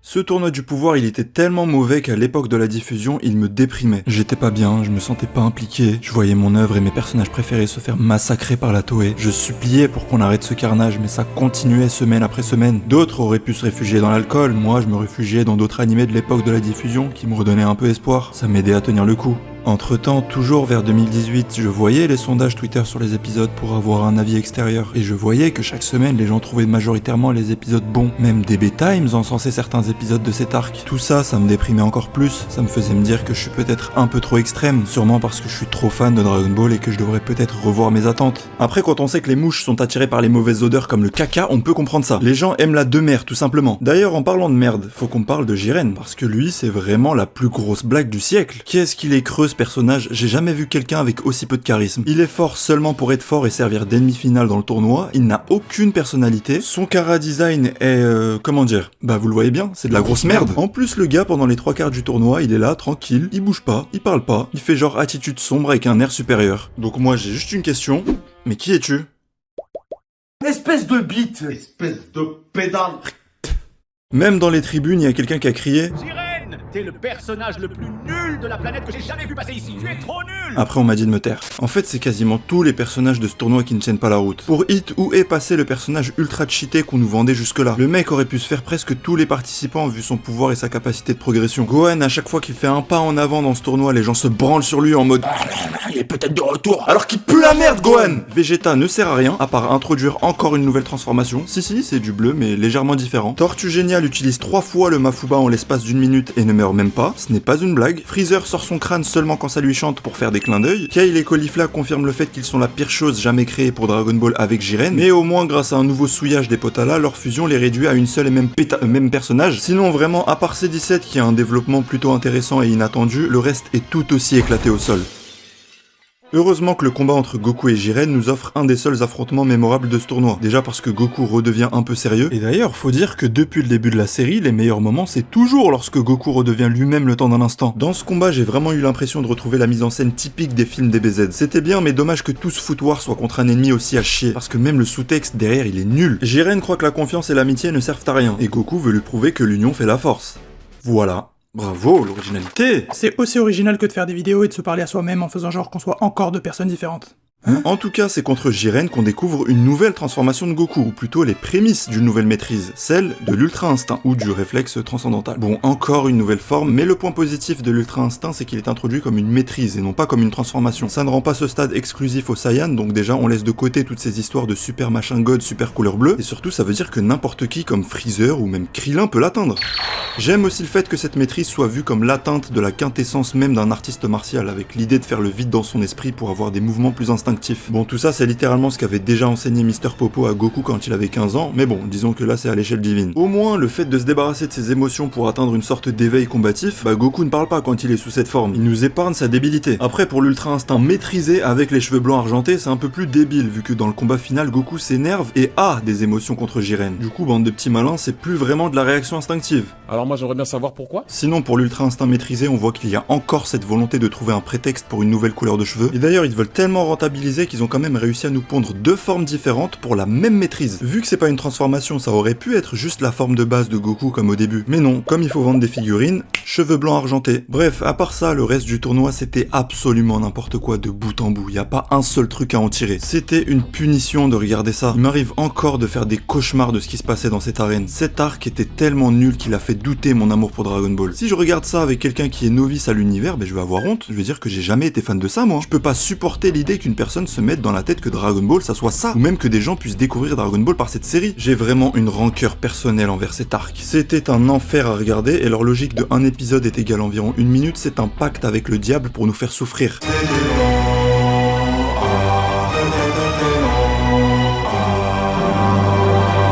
Franchement, j'ai jamais eu autant envie de faire du mal à des gens à cause d'un animé. En 2018, là, si je croisais un mec de la Toei, mais tête de ma mère, combat de rue direct et au ralenti, comme le tournoi. C'était long, hein, on crevait, et en plus, même le côté survie n'avait aucun sens, puisqu'on sait très bien que nos personnages sont vivants 5 ans plus tard, et que les univers détruits allaient tous être ressuscités à la fin. Tout ça, pour ça, c'est la happy end la plus prévisible qu'il pouvait y avoir. Ensuite, pour parler de l'animation dans cet arc...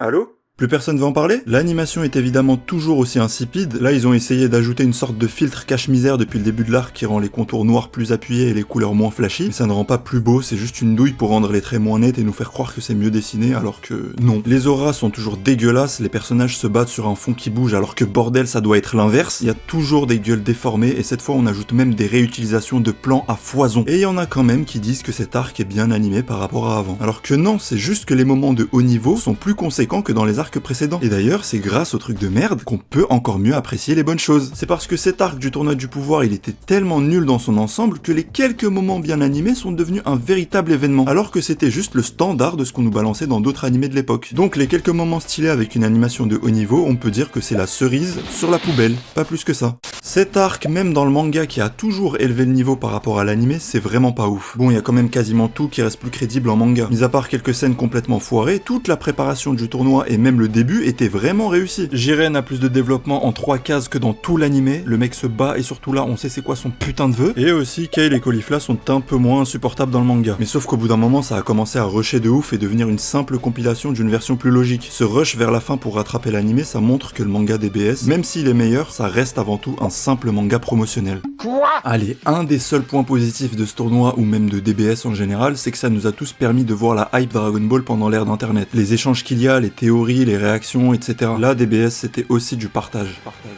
Un autre point positif, c'est les OST de la série qui, je trouve, succèdent assez bien à DBZ. Sumitomo, le nouveau compositeur, a créé une vraie empreinte musicale pour DBS. Ces musiques d'ambiance collent bien à l'univers rétro-futuriste de Dragon Ball et il y a des thèmes qui sont vraiment mémorables. Bon, par contre, on a encore une OST où on se croit dans un chantier.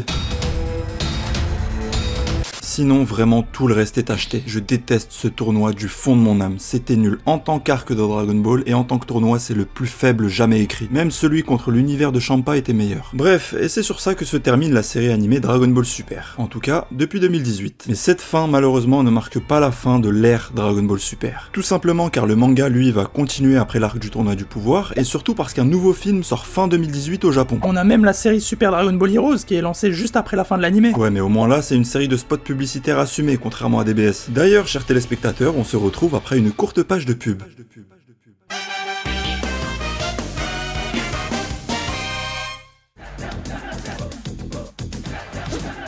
Vous en avez marre de vous brûler les yeux en regardant DBS? Utilisez les gouttelettes oculaires de chez Tomoyo. Tomoyo pour soigner vos yeux.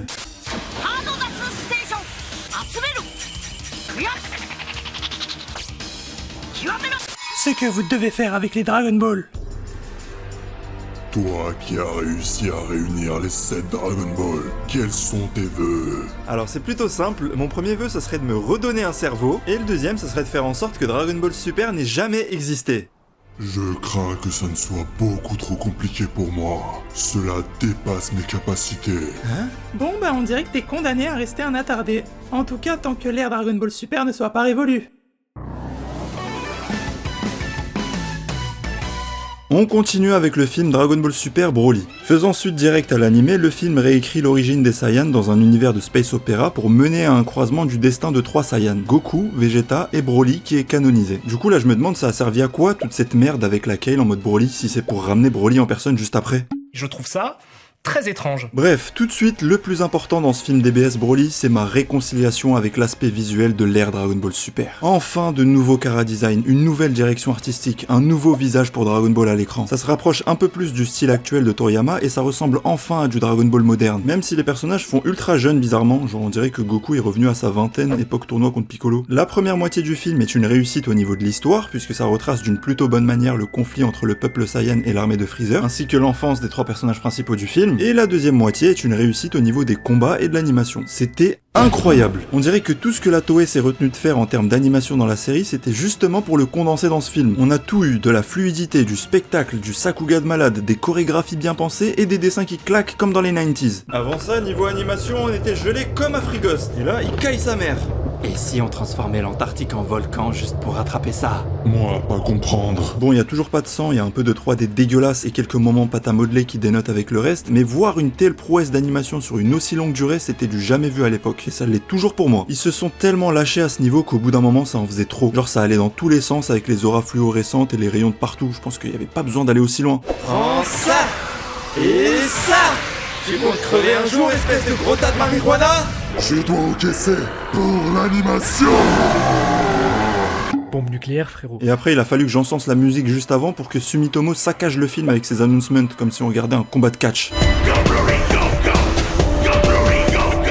Concernant Broly, le personnage est mieux développé que son ancienne version, mais il est surtout plus adouci. Là, c'est pas un méchant quoi, c'est même pas un ennemi, c'est juste un gentil Saiyan manipulé par son père qui fait que de hurler pendant la moitié du film. Du coup, il est forcément moins marquant que l'ancien, et c'est à cause de lui qu'il n'y a pas d'enjeu et que le film ne raconte plus rien à la deuxième moitié.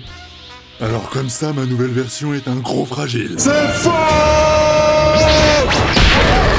En fait, c'est vrai! D'ailleurs, oui, le film est segmenté de façon un peu conne, c'est-à-dire que t'as la moitié du film c'est histoire et l'autre moitié bagarre. Y a pas d'entre-deux. Sinon, l'apparition tant attendue de Gogeta est cool, mais faut dire que ça arrive un peu sur un coup de tête. C'est beaucoup moins pertinent qu'un Végéto qui apparaît contre un personnage fusionné pour prouver que 2 Saiyans sont plus forts que des divinités s'ils utilisent leurs objets divins. Surtout que ce Gogeta là, c'est Végéto, mais en version métamol. Y a pas de différence de personnalité, c'est le même personnage, mais avec des habits différents. D'ailleurs, où est passé le respect de la règle des 2 personnes qui doivent faire à peu près la même taille pour réaliser la fusion métamol? Là, ils ont pas changé les règles, ils les ont bafouées. DBS Broly, c'était un peu le moment de l'ère Dragon Ball Super pour y foutre toutes les choses qu'on devait rendre canon. Bardock et Guinée, la planète Vegeta et son rapport avec Freezer, le personnage de Broly, l'apparition de Gogeta, etc. C'est tout ce que tout le monde rêvait d'avoir depuis des décennies qui est condensé en 1h40 de film. Ils ont littéralement rendu réalité ce fantasme de l'opening de Budokai 3 pour le combat final. Cependant, Ce 20e film, c'est un défouloir à fanservice, mais je préfère quand même ça à ce qui a été fait sur la quasi-totalité des arcs de DBS. Et ce film est 100 fois meilleur que les autres qu'on a eu depuis le lancement de l'ère Dragon Ball Super. Il les lave et il les enterre sur tous les niveaux. Après, le problème ici, c'est qu'on savait tout ce qui se passait dans le film avant même de l'avoir vu, et c'est en quelque sorte le contre-coup de Dragon Ball à l'ère d'internet, j'ai envie de dire. Mais j'ai globalement kiffé le film aussi parce que j'ai enfin trouvé quelque chose qui me correspond visuellement. Dragon Ball pour moi, ça a toujours été quelque chose de visuellement très soigné, et qui a même forgé mes goûts artistiques. Donc me réconcilier avec la production, c'est une des choses majeures qui fait que j'aime le film malgré ses défauts, son fanservice et le fait que ça soit encore une fois anecdotique. Ah oui, au fait, Chichi, je me suis fait un nouveau pote la semaine dernière, il s'appelle Broly et il sait pas trop s'exprimer, mais il y a moyen que je le revoie un peu plus tard. Maintenant, revenons dans le manga pour continuer avec l'arc du prisonnier de la patrouille galactique. Cet arc partait bien au début, j'étais content qu'on s'attarde enfin sur la patrouille galactique qui avait été introduite avec Jaco. Là, on s'immisce dans son corps de métier le temps d'un arc. On a une pseudo-aventure à travers l'espace pour renouer encore un peu plus avec le côté space opéra de Dragon Ball que j'affectionne tout particulièrement. On a un méchant chèvre criminel du nom de Moro qui s'est libéré, bon on sait pas trop comment, mais l'idée d'un personnage qui absorbe l'énergie vitale des êtres et des planètes pour justifier qu'il puisse rivaliser avec Goku et Vegeta, facile, mais bien trouvé. Au moins, on retrouve une nouvelle menace pour l'univers. Majin Buu est enfin utilisé dans la série. Goku et Vegeta, dépassés par la situation, doivent s'entraîner avant une échéance donnée pour trouver un moyen de battre Moro et ses soldats. Le personnage type agent double de Merus est vraiment intéressant. Après un apprenti Kaioshin qui s'est détaché pour suivre sa propre voie de la justice, on a maintenant un apprenti ange qui se détache de la neutralité pour servir le bien au sein de la patrouille galactique. Puis, au bout d'un moment, cet arc part totalement en couille sans aucune logique. Vegeta est parti à l'autre bout de l'univers pour s'entraîner chez les Yardrat, tout ça pour finir en énorme pétard mouillé dès son retour. C'en est fini de toi, Moro. Ma nouvelle technique permet de rompre le principe de fusion ou d'absorption d'énergie. Très bien, puisque tu peux rompre les absorptions, je m'en vais donc de ce pas absorber Seven's Ray pour devenir encore plus fort. Et voilà le travail. L'Ultra Instinct, qui était censé être une forme sans émotion, un simple état de conscience qui prétend à être le contraire du Super Saiyan, devient subitement un simple power-up émotionnel qui augmente la puissance. L'Ultra Instinct maîtrisé avec les cheveux blancs est un peu mieux respecté sur la fin, mais il devient aussi en rapport avec la quantité de ki. Merus, après s'être fait cramer en train d'utiliser sa puissance angélique pour le bien, se fait réprimander par Whis et le grand prêtre. Il devient donc un ange déchu. On peut me rappeler ce qu'a fait Whis à la fin de Fukatsu no F pour sauver tout le monde? On peut me rappeler ce qu'a fait Whis dans l'arc Black pour sauver Goasu, la putain de vomir les ch... Ah là, je suis le camembert qui dit au Roquefort qu'il pue. Mais sauf que moi, j'ai le droit de puer. Beerus et Whis sont à leur prime de leur foutage de gueule dans cet arc. Beerus est encore pire vu qu'il a un rôle vis-à-vis de l'équilibre entre la création et la destruction dans l'univers. Là, il fait encore rien alors qu'il y a un putain de bouc magicien qui est en train de brouter les planètes de toute la galaxie. Je veux que ce personnage crève. Mais enfin, ça va pas! Bref, ce combat intergalactique se conclut avec un Goku Ultra Instinct, mais boosté par le ki de ses amis dont les pouvoirs divins de Oob pour pouvoir passer en mode Susanoo et finir son adversaire qui a fusionné avec la Terre. On dirait que j'ai pris de la coke en disant cette phrase, mais c'est bien ce qui se passe. Pour résumer, cet arc, c'est un best-of de tout ce qui a marché dans les plus grands arcs de Dragon Ball. Moro, à la base, c'est un vieux qui veut retrouver sa puissance d'antan comme Piccolo Daimao. Il a autrefois saccagé l'univers et il utilise la magie comme Majin Buu. Il absorbe l'énergie comme les premiers cyborgs et il absorbe aussi des personnages pour changer de forme comme Cell, et veut même s'exploser comme lui à la fin. Tout ça ayant commencé autour d'une recherche des Dragon Ball sur la nouvelle planète Namek, comme l'arc Namek. Ouais. Et du coup? Cet arc, c'était donc le moment pour placer tous les clins d'œil possibles. Même si la plupart du temps, c'est toujours des clins d'œil gratuits et superficiels qui ne cherchent pas à comprendre la pertinence du moment original. Ça se contente juste de singer Dragon Ball en reprenant les mêmes rebondissements. Mais au bout d'un moment, faut que la série arrête avec ses clins d'œil et qu'elle arrive à proposer ses propres scènes iconiques à elle. C'est là qu'on commence à voir les limites de Toyotaro quand il doit se débrouiller un peu plus tout seul. Et c'est même pas à lui que je peux en vouloir, le mec vient du fan manga à la base. C'est un imitateur. Son travail, ça a toujours été de chercher à recopier Dragon Ball. Et surtout sur la cover, il y a écrit qu'il est dessinateur, pas scénariste. Là où il faut se poser la question, c'est au niveau de l'implication de ce fameux scénariste. Bref, du coup cet arc Moro, il est pas totalement nul, il y a de bonnes idées, mais le problème c'est que tout ce qu'on voit dedans, on l'a déjà vu. Ensuite, ça s'enchaîne avec l'arc Granola qui, encore une fois, partait bien. Une histoire de vengeance, un céréalien chasseur de primes qui veut devenir un céréal killer. À côté, Goku semble prendre la voie de Whis alors que Vegeta choisit celle de Beerus. Ça pourrait être logique que Goku suive la voie des anges vu sa pureté et sa sagesse. Mais sauf que le Goku de DBS n'a rien de sage ni de pur, c'est juste un attardé. La voie qu'il aurait dû suivre, c'est ça, le Wukong Hospital. Toute l'introduction avec Granola était vraiment pas mal, puis c'est encore devenu de la grosse daube, mais genre plus rapidement que l'arc d'avant. Dès l'arrivée sur la planète céréale, on a des chapitres entiers de combat interminable à cause d'un malentendu, un putain de quiproquo avec Granola comme avec Broly. Encore une suite de combats où les personnages s'alternent pour faire durer le truc. Des combats nuls en plus, putain quel gâchis de papier. Goku on dirait que plus il devient fort, plus il devient débile. En maîtrisant l'ultra instinct, il a aussi atteint l'ultra connerie. Ramenez Goku à la raison. Allez Tori, allez. 20 ans après, il est plus con. Allez Tori, allez. Franchement à ce stade, tuez-le Goku. Sangoku il est mort. Même son ultra instinct maîtrisé qui est censé tout esquiver n'arrive pas à esquiver une attaque surprise. Ça n'a plus aucun sens, même le putain de principe de cette forme est foutu à la poubelle. Au final, c'est juste un Super Saiyan White. Et le pire, c'est qu'ils se sont tellement mis dans une impasse avec cette forme que ça devient un bordel incompréhensible sur la fin. Vegeta, pour montrer qu'il a pris une voie en opposition à Goku, débloque encore une nouvelle transformation en mode Akaishin, cheveux violets, l'Ultra Ego. Excusez-moi, je suis en train de faire une overdose de transformation. Je crois qu'encore une ou deux et j'explose. Le design est pas spécialement honteux, au moins là on essaie d'élaborer quelque chose. Bon, il y a encore une putain de nouvelle couleur de cheveux qui me casse les couilles, mais on a un peu le côté animal bestial sadomaso qu'on n'avait jamais ressenti dans DBS. Sauf que la transformation qui est censée le rendre plus fort en prenant des coups ne sert à rien.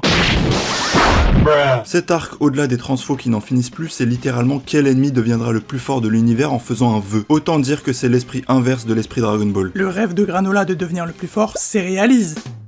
Pourquoi il n'y a pas de retour de Gogeta vu que depuis Broly ils peuvent fusionner? Vu le contexte c'est complètement illogique qu'il n'en ait pas recours. Le gang des Hitters est complètement osef, leur conflit avec Granola et leur combat qui dure 3 plombes, on s'en tape les couilles, ils n'ont aucune raison de se battre vu qu'ils ont le même objectif. On s'en fout tellement qu'ils ont été obligés d'inclure Bardock via des flashbacks pour faire le lien avec Goku et Vegeta. D'ailleurs toute la phase autour de la quête identitaire de Goku vis-à-vis de son père, j'en revenais pas. Depuis quand Goku est en quête d'identité? Qui suis-je? Tout ça pour raconter du vent en plus. Mon cher Kakaroto, dans un combat, tu dois penser à la victoire. Tu dois avoir la volonté de gagner. Waouh, merci papa. C'est vrai qu'avant je pensais plutôt à comment perdre mes combats. Qu'est-ce que c'était nul, putain de merde. Heureusement que c'était en scan parce qu'à ce moment le manga, je l'aurais déchiré. Bref, à la fin Freezer débarque pour tout régler alors qu'il a été absent tout l'arc, et pour se réinstaller en tant que big boss de l'univers, il nous dévoile sa nouvelle transformation, Black Freezer.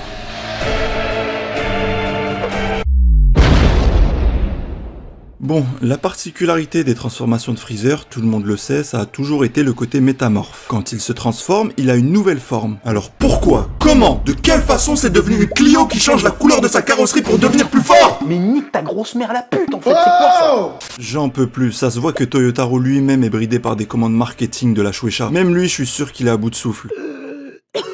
Par contre, ce que je remarque, c'est que ces dessins, même s'ils restent corrects, sont devenus trop découpés pour étaler l'action et faire durer le truc. Au début, quand le manga courait derrière l'anime, c'était carrément trop condensé pour aller vite, et maintenant c'est l'inverse. Bref, cet arc Granola, c'est 20 chapitres interminables, soit quasiment 2 ans de publication où les personnages se foutent sur la gueule pour aucune raison et sans aucun enjeu. Tout ça avec le rythme de parution mensuelle qui n'aide vraiment pas à l'appréciation. Ouais, c'est nul. Franchement, cet arc, je le place pas loin du tournoi du pouvoir en animé. C'était une boucle infinie, un putain de Tsukuyomi lancé par Granola. D'ailleurs, tout DBS est une boucle infinie. Les personnages n'accomplissent rien à la fin d'un arc et repartent à zéro l'arc suivant pour refaire une nouvelle fois les mêmes erreurs et obtenir la même conclusion. On est enfin arrivé au bout maintenant? Non, si tu crois qu'on a touché le fond, bah reprends ta pelle et creuse encore, parce qu'il nous reste encore un dernier truc à affronter. Dragon Ball Super, Super Hero, dernier film en date sorti en 2022, supervisé par Akira Toriyama qui fait suite aux 2 dernières. Ah cool, au moins ils vont pouvoir continuer avec la révolution graphique qu'ils avaient entamée avec DBS Broly. Et qui a la particularité d'être le premier film Dragon Ball en 3D. Bah y'a faute là, excuse-moi. Donc toute la révolution visuelle autour du film Broly, c'était pour laisser tomber et passer sur de la CGI au prochain film? Exactement, ils ont gardé la seule chose qui nous avait crevé les yeux dans le film Broly pour faire un film de cette façon. Il y a absolument aucune logique dans tout ce qu'ils font. Mais de toute façon, moi je commence à devenir comme Whis. Je regarde ce qui se passe, mais j'en ai plus rien à secouer. T'as raison, après tout, le contraire de l'amour, c'est l'indifférence. Mis à part le parti pris de faire ça en CGI, la nouveauté sur laquelle s'est basé le film, c'est de délaisser un petit peu Goku et Vegeta pour introniser Piccolo comme perso principal. Enfin, Gohan aussi, mais bon, lui je trouve que sa présence est un peu forcée. Le film était globalement à chier, c'est un CTRL-C, CTRL-V du film Bio Broly, en incluant un énième retour de tout ce qu'on connaît déjà, retour de l'armée du ruban rouge et retour d'un scientifique qui crée des humains artificiels. C'est intéressant de noter qu'en 3 films, ils ont plus recyclé que créé. On a quand même affaire à de sacrés écolos. La seule chose que j'ai appréciée dans ce film, c'est les quelques moments tranches de vie du début. Toutes les interactions slice of life entre les personnages étaient plutôt bien faits, les dialogues sonnaient juste, il y a de bons gags et ça se sent que c'est écrit par Toriyama. Ça change du quotidien des persos dans la série écrit avec le cul. J'ai 1 an et je sais voler. J'ai j'ai 3 ans et je ne sais plus voler. C'est limite le film où je retrouve le plus le Toriyama des origines. Même la 3D quelque part me fait un peu penser à ses récentes illustrations en couleur. D'ailleurs, c'est vrai que la 3D du film n'est pas si dégueulasse que ça. Au niveau des décors, ça représente bien l'univers, pour les personnages ça permet des mouvements plus constants, et en combat ça donne même un bon rendu. Mais quand même, Dragon Ball au cinéma en 3D, ça restera un problème idéologique pour moi. Surtout après nous avoir feinté avec la nouvelle ère visuelle de DBS Broly. Mais franchement, vous savez quoi? La CGI, c'est même pas le truc le plus important. Ce qui me dérange vraiment, c'est la deuxième partie du film avec Cell Max qui résume parfaitement tout ce que je déteste dans l'ère Dragon Ball Super. Le retour d'un méchant recyclé en version hideuse et sans personnalité en plus, qui encore une fois fait que de hurler pendant le restant du film, ça fait 2 fois de suite quand même. Et surtout encore une invasion de transformation pour foutre les couleurs qui n'ont pas été utilisées. À ce stade-là, il nous en restait plus que 2. Voici tout d'abord Piccolo vert clair, puis Orange Piccolo, une énorme bouteille de Fanta, alors que le personnage était toujours devenu plus fort sans jamais changer d'apparence. Tu as réussi à remplir le coupon de fidélité d'invocation. Tu as donc le droit à un petit cadeau de ma part. Qu'est-ce que c'est? Un tout nouveau skin, rien que pour toi. À ce stade-là, on peut dire qu'on peut pas tomber plus bas, mais cette expression ne fonctionne pas avec Dragon Ball Super. On peut toujours tomber plus bas avec cette série, parce que juste après, voici Gohan Beast. El famoso Gohan blanco. Et je pense qu'on tient là la transformation la plus ridicule de tout Dragon Ball. Déjà, elle sort d'absolument nulle part, il y a aucune justification si ce n'est encore une nouvelle Zumba interminable sur le potentiel et la colère de Gohan. Gohan, tu dois t'entraîner pour libérer ton potentiel. M'entraîner? Mais qu'est-ce que c'est que ça? Gohan, tu dois libérer ta colère. Ma quoi? Allez vous faire mettre, c'est insupportable, sachant qu'on a déjà eu 2 arcs entiers qui parlent de ça en plus. Mais surtout, c'est quoi ces cheveux style dope, fixation béton et cette corne de rhinocéros? Ils ont voulu faire une nouvelle version du Super Saiyan 2 avec une couleur différente, des mèches encore plus grandes et des pupilles rouges, mais c'est une horreur ce que ça donne à la fin. Et c'est nul. Voilà. C'est vrai que même quand on tapait Super Saiyan 8 sur Google à l'ancienne, on tombait pas sur des trucs aussi abominables. Là, on est tombé tellement bas qu'on a atteint le syndrome Power Rangers. Maintenant, dans Dragon Ball, chaque personnage doit s'identifier à une couleur différente, via une nouvelle forme. Maintenant, ce n'est plus les transformations qui servent l'histoire, c'est l'histoire qui sert les transformations. D'ailleurs, le Super Maxi Best of Cell Max Plus, c'est l'incarnation d'un méchant de Power Rangers. C'est pas bien. En tout cas, maintenant c'est clair et net, Dragon Ball ce n'est même plus une œuvre, c'est devenu une licence, une vache à lait pour les ayants droit. On ne suit plus une œuvre qui veut raconter une bonne histoire, mais simplement une licence qui veut vendre des produits dérivés. C'est devenu n'importe quel dessin animé générique qu'on peut voir sur des chaînes comme Gulli, Canal J ou Disney Junior. Avec la 3D, c'est encore plus flagrant. Pourquoi la putain de bonheur pique-vous? Petite salope de Toriyama, tu as vendu le meilleur univers du monde dont tu as sacrifié une grosse partie de ta vie à créer pour que la Toei et la Shueisha puissent lui traire de l'argent en le massacrant. Alors, qu'est-ce que ça fait d'être une pute aux yeux du monde? Bref, ce film pue la merde. Même s'il y a des petits trucs sympas comme le sous-texte de manipulation de l'information ou encore le docteur Edo et ses 2 gammas, ça justifie pas d'en faire un film entier. C'est digne d'un hors-série. Au passage, Trunks et Goten font leur apparition, ils ont enfin grandi et Trunks en a profité pour faire la mise à jour des cheveux bleus accordés à sa mère. Et ça sert à rien. Pourquoi maintenant vous suivez le chara-design de Toriyama? Pourquoi ce coup d'épée dans l'eau après la guerre? Sérieux, je sais pas ce qu'ils prennent à la Toei, mais ça doit être de la bonne. D'ailleurs, Bulma qui se rajeunit à chaque film et qui obtient le corps d'un perso de Fairy Tail alors qu'elle est censée être une vieille mémé dans quelques mois. Bon allez, j'en ai marre.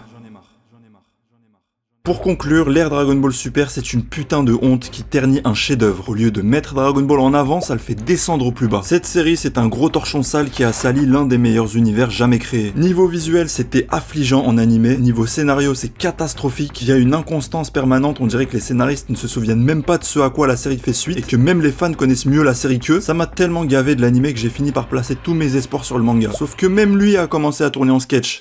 Au niveau de la continuité, c'est complètement incohérent, notamment pour les personnages et ce qu'ils sont à l'origine, avec ce Goku alternatif qui montre bien la déchéance du truc. Ils subissent tous une suite d'événements sans réel but final, ils évoluent pas, on n'a pas d'enjeu, pas de drame, pas d'implication émotionnelle. D'ailleurs, il n'y a pas de méchants, à part 1 ou 2, il n'y a même pas d'ennemis, il y a juste des adversaires. Toutes les transformations qu'il y a eu, c'est devenu absolument n'importe quoi. Goku rouge, Goku et Vegeta bleu, puis Goku bleu et rouge, Black Goku rose, Goku gris argenté, Kale réplique verte, puis finalement Broly vert, Vegeta violet, Freezer noir, Cell rouge et vert, Piccolo orange, Gohan blanc. J'en ai marre! Niquez-vous avec vos transformations de merde qui en plus sont toujours spoilées avant leur sortie. Annoncez-les derrière une boîte de céréales et foutez-nous la paix!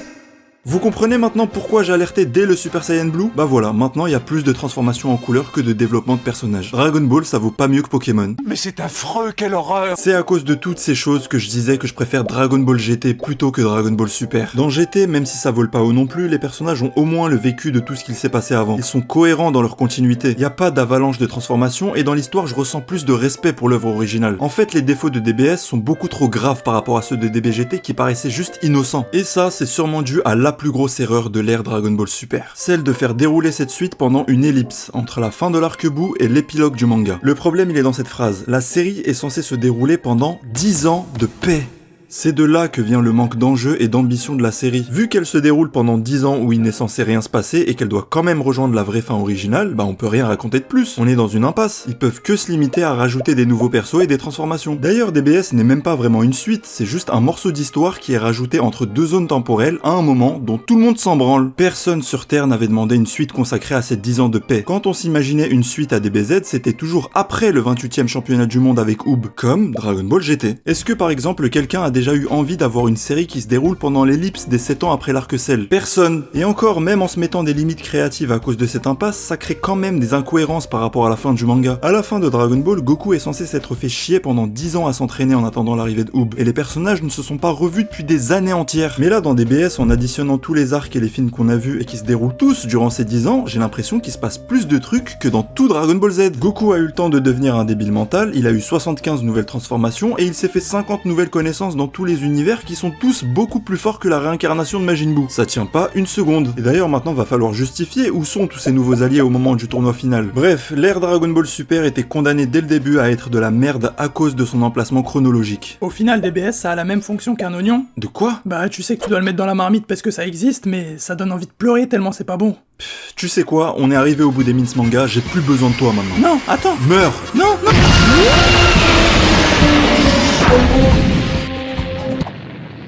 C'est fini. Messieurs de la Toei, bravo, vous avez réussi à faire durer une série d'action-combat durant une période de paix, mais maintenant je vous demande une chose, foutez-nous la paix avec Dragon Ball, ou du moins arrêtez de toucher à la continuité originale. Vous en avez trop fait, faut que je me purifie de tout ce que j'ai vu durant ces 8 ans de Dragon Ball Super. Bon, apparemment ces chiens veulent pas s'arrêter, vu qu'il y a encore une autre nouvelle ère en parallèle qui semble arriver en 2024. Mais pitié, arrêtez, annulez tout, laissez Dragon Ball dans son cercueil, ou alors faites-lui honneur en faisant un ultime remake sur le vrai Dragon Ball des origines, puis suivi de la partie Z, pourquoi pas. Vous avez encore montré récemment avec le remake de Dragon Quest que vous pouvez faire des animés qui claquent quand ça vous chante. Bah faites ça avec Dragon Ball, c'est tout ce que je demande. Après c'est possible qu'ils franchissent le pas avec DBS ou même Daima en passant après la conclusion du manga original, mais les intentions derrière seront toujours trop mercantiles pour que ça soit autre chose que de la merde. Franchement si ça devient bien c'est que je descends d'un singe. Bref, avec DBS ils avaient une poule aux œufs d'or mais ils ont juste pris l'or pour nous donner un œuf cassé. Et moi vu que j'aime pas trop ce qui est cassé, je souhaite du mal à tous ceux qui ont permis l'existence de Dragon Ball Super. Que tous ceux qui ont contribué de près ou de loin à la création de cette merde aillent se faire enculer. D'ailleurs, c'est quand même ultra ironique que cette nouvelle ère s'appelle Dragon Ball Super. En fait, elle aurait dû s'appeler Dragon Ball Superficiel. Ça sonne bien, et ça ne ment pas sur la marchandise. DBS. Si vous saviez à quel point ça m'a fait souffrir, maintenant l'ennemi est enfin abattu. Putain mais qu'est-ce que c'était dur. Je me voyais bien crever en regardant cette merde. Tout ce que cette série m'a donné, trop de rage, de désillusion.